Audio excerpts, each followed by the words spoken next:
Welcome to the Every Brain is Different podcast. It is Samantha and Lauren here with you, and today we have Annett Bone on the show. Welcome, Annett. I'm so excited to have you. I'm so excited to be here. Thank you both so much for having me. Yes, of course.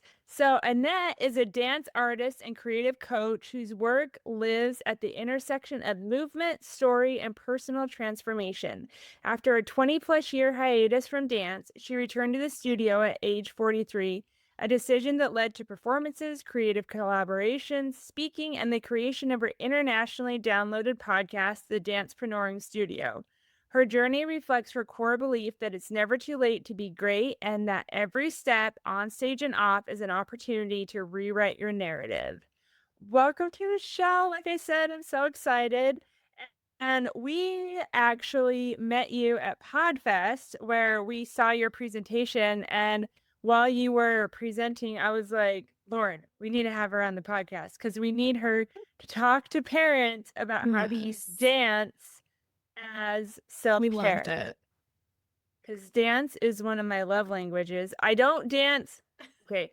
I just do whatever my body tells me to do. Like I had classes when I was a kid, and then I took a country swing dance class in college. But other than that, I I just feel like there's no Yeah. wrong way to dance. but that's my point. Exactly. Yeah. Get your body There's moving. no- And yeah, there's no wrong way. And that's what I tell people all the time. I'm like, we're gonna have a dance party and just dance. There's no wrong way. Okay. So that's why I wanted to have you on the show. Can you tell us how you use dance as like self-care? What does that mean to you? Dance as self-care is so multifaceted because of the different seasons in our life, right? As a mom, as a caretaker, or someone in their career, like it's going to look different for everybody. For me, dance, dance saved my life, quite frankly. Going away from it and then coming back to it seriously saved my life. And I didn't realize until a couple years down the road that, wow, that decision really helped me heal a lot of things. And it's super, that's giving a lot of credibility to movement, right? But dance in terms of self-care for me is, oh gosh, it's just, I get so giddy when I talk about it. It's expression, it's creativity, it's release, it's processing. It can be a distraction. Like I've used it as a distraction sometimes to kind of get out of my head. So it's such a multifaceted tool that anyone can access for whatever that they need for self-care or for other things as well. So for me, it's an all-encompassing tool that whatever I need it for, it's there. So that's how I employ it for self-care. Love it. And I heard there was research that came out that said if you dance once a week, you are 76% less likely to get dementia. And I'm like, that right there is just the reason to dance, like if nothing else. But like you said, you're using Yes. creative, you're like, there's creative benefits, so there's mind benefits, there are movement benefits, there's body benefits, all of that. So, what would you say to a mom who is very stressed out? You know, they're raising a neurodivergent kid and they say, I just don't have time to dance. I don't know where to start, or people will judge me, or, it's like, how would you tell them to get started, basically? Oh, that's such a great question, Samantha. I would start with the end in mind. Like, what does the biggest, most ideal, perfect scenario, what would you want that to look like? Okay, and maybe that's not realistic for that point, right? So let's take it back a couple steps. What is one or two things you can do that would get you closer to that? And I think starting with the end in mind is so important because you can do all the things, but if there's no reason why and there's no driving force why, then I personally feel you can't access the full benefits of it. So starting with the end in mind, yes, you don't have an hour. Of course, you'd want an hour to like just, do that. Don't we all, right? But a busy mom who's dealing with so many things and tired already, I'm sure, like, I don't want to add an extra thing, but it's amazing how just a few minutes, just even a few minutes can just switch it like that. And she doesn't even have to do it in front of anybody. She doesn't even have to play a video. She can just put on music. She can kind of just notice where her body is going to guide her naturally. I think all of us have that. We're going to tend to move a certain way that feels good. And that's what it's about. So that's where I would start with a mom who's wanting to do something, but is overwhelmed. But I think putting out the vision and the idea that it is possible, like, yeah, I could, maybe I could dance like that, or like maybe my body can do, but let me start here. And all those little steps toward that vision or toward that end result, it's amazing how that can drive you to do the little steps to get there. Yeah, for sure.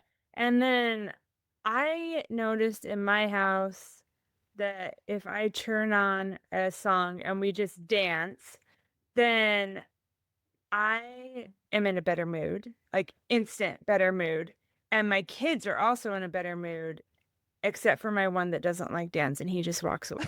But my other two, they it's just fun. Like it's just a fun Mhm. thing to do to bond together, and we turn it on, especially like if someone's in a bad mood, then we just use it as like a boost.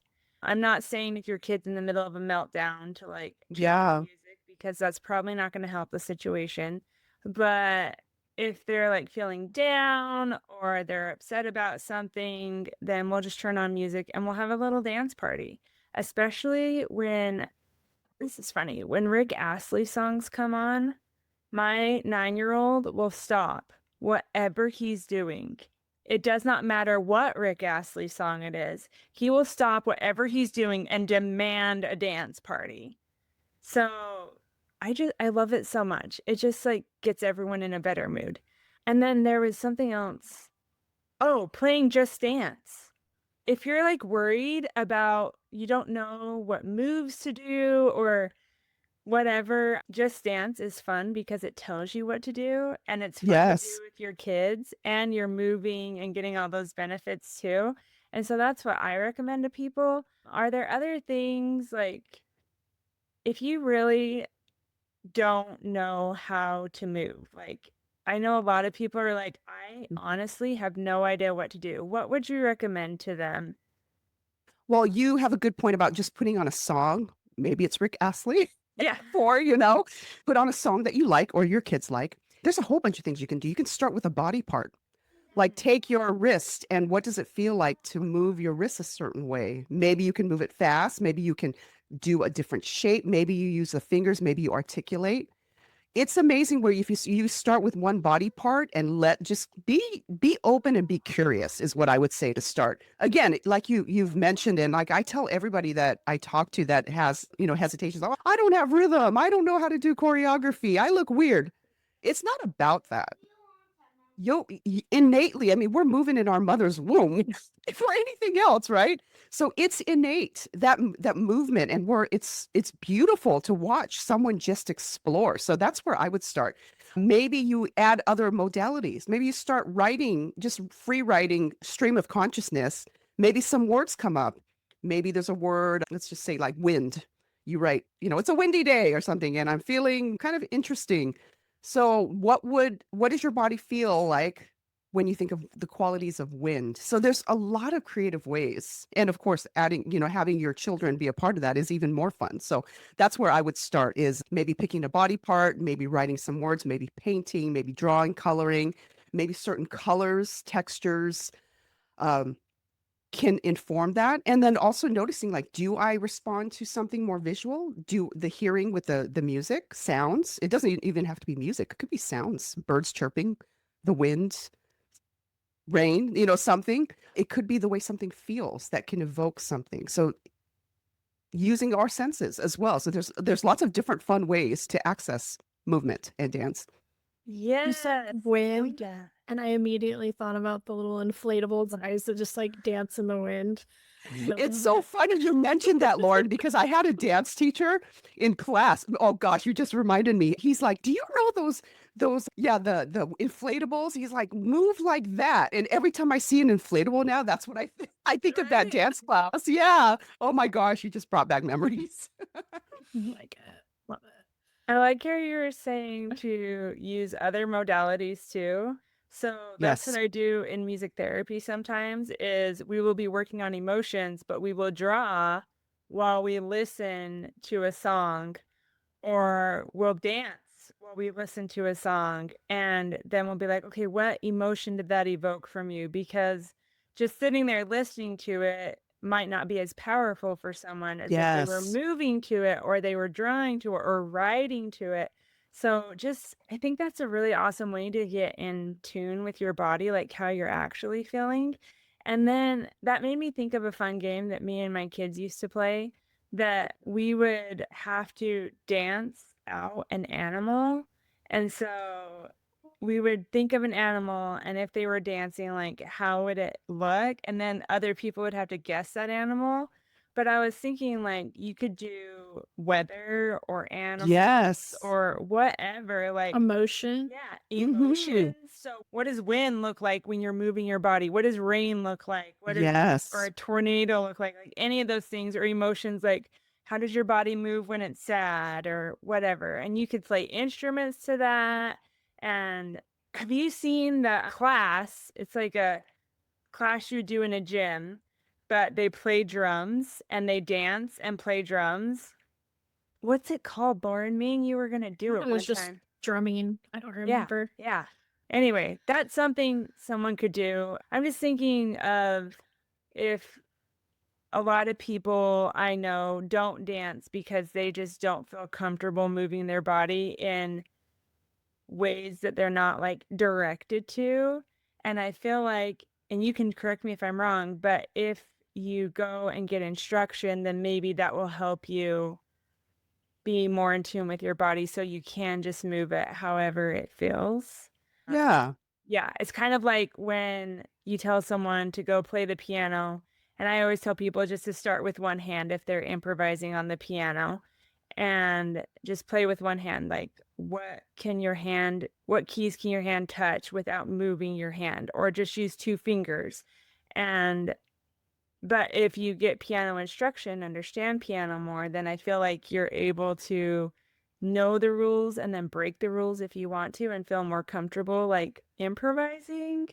I don't know. How does that translate to a dance? Is that a thing? Yes, that is totally a thing, Samantha, because you're right. There are some people that, tell me what to do. How is my arm supposed to go? And also, depending on the form, ballet is going to require something different from jazz, from tap, from dance hall. There's so many, and that's the cool thing about dance. There's so many different forms culturally, stylistically. Now you're giving me an idea about maybe I should have a quiz for those people, and let's do this quiz and let's see what dance forms you can kind of access. Go do that and then come back and see. You're giving me ideas. So anyway, I would say yes, to your point. I definitely agree. That's how I started. I saw a jazz dancer and I saw her doing some technical things and I thought, oh my gosh, I want to learn how to do that. What is that? And so I tried to practice what I saw, but once I got in class and learned the technical foundation, now, I've been able to like just make it my own. So I agree with that. If you're more inclined to and be open that you're going to be a beginner. If you've never taken a dance class, I mean, we've all been beginners in something, right? We don't come out like, ta-da, Samantha, Lauren, you didn't come out, hey, I'm this amazing podcaster already. I mean, you might have been. I don't know. I know I wasn't, but so yeah, all of that to say is that, yeah, I agree. Take different ones if you can, even if it's just once a week or once a month, something. Just give yourself a little taste of like, okay, you don't know what that creativity that is going to spark, right? From whatever style or movement, and it doesn't even have to be like dance. Like, what if it's Tai Chi or Qigong or some form of martial arts?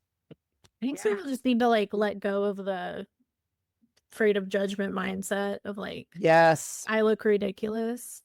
Hmm. And then I also want to say, or what kind of your thoughts? I feel like dance, no matter what, maybe like disability you have, like you mentioned, like you can just dance with your fingers. And I feel like that's a great thing about dance is that you can dance in your chair. Yes, You don't have to be like full body movement for it to be dance. exactly. Totally agree with that. You know, some of the most beautiful dance movement pieces I've seen is where it wasn't about the technicality. It was they just stood there, and because of the energy, the intention, their presence, I was captivated. So it doesn't have to be, and And even there's certain dance forms where there's so much articulation of the hands. It's beautiful, or the shoulder, or like Mm-hmm. it's like Yeah. super, super engaging. So I so believe there's something for everyone to enjoy or to access or to experiment with. It's super accessible. Yeah, even if you're just like sitting there, like nodding your head. Mhm. I think it's so funny when I see people and they're like, I don't dance. And then I will be at like a dance party or something. This is like way back when I was in college. And I would see them just start doing this. And then they would start like swaying. And then they would start That's like me. moving their hips. And I'm just like, I love it so much because that's still dancing just because you're not like, Yes. you're not okay. When I was in college, me and my roommate, one of my friends, we were very large dancers, like not like large bodied, but like we just would have Take our up the hands space. out. We went where nobody else was and took up our space. Hmm. So fun. And so if you want to dance like that, that's cool. If you Yes. just dance with everybody else in a big, like the big mosh pits or whatever, like Hmm. you can do that. It does not matter. Just moving your body counts. And I feel like so many people are like, well, I'm not really dancing because I'm not doing like the technical stuff, or I'm not doing this, or I'm not doing that. But I think just moving your body to sounds, like it doesn't even have to be a certain song or anything like that. You can get the benefits from dancing. Yes. And dancing even to your own internal state. Like, there doesn't have to be anything going on. You could be hearing things or feeling things inside, and it makes you move your body a certain way. That's beautiful too. Some of Oh, the yeah. most, again, beautiful things that I've seen performed or expressed, even not in a performance setting, is when someone just is in the moment. There's no music. And again, the movement is not necessarily like humongous. Sometimes it's just like the move of a shoulder or the look, or I get geeky about that kind of stuff. So yeah, I hear what you're Yeah. saying, Samantha. Yeah, that reminded me, I was at a retreat a few weeks ago. I just went to a cabin with some friends, and this woman, like out of nowhere, she would just start moving her body, and then she would start making sounds. And I'm like, what is going on? But it was so cool. She was like, I just needed to move my body. Mhm. And I'm I love like, that. yes, like I wish I was more like that. Just because, sometimes I'm sitting here and I feel like I'm going to explode because I'm not moving. And so Hmm. if I could just get up and just move and not feel like I'm Feel being free in weird doing and it. just feel free in Yeah. doing it. Yeah. And so I really admired her for just, we would be working because it was a work retreat, and she would just stand up. She's like, and she wouldn't say anything, and she would just start moving. And I'm like, that's amazing. So, yeah. Anyway, that just reminded me of that. So, love it. Okay. So, we are winding down. Is there anything else that you feel is important for our audience to know about dance, self-care, how to start, anything like that? Just start with something. Just like with anything, right? Just start with something. It doesn't have to look a certain way, doesn't have to be perfect. Maybe it is a class. Maybe it's you pick up your kids and you twirl them around. Maybe it's like you, Samantha, like getting up from your chair and just starting to like, yeah, I'm feeling something, right? I'm going to move. I'm going to put on something. Could be going out for a walk in the park and you get inspired by the trees and you start maybe modeling what you feel in your body when you're looking at the trees. So I would say be curious, be creative, allow yourself to be open, and know that whatever you want to access in your body, even if you can't right away, it's there.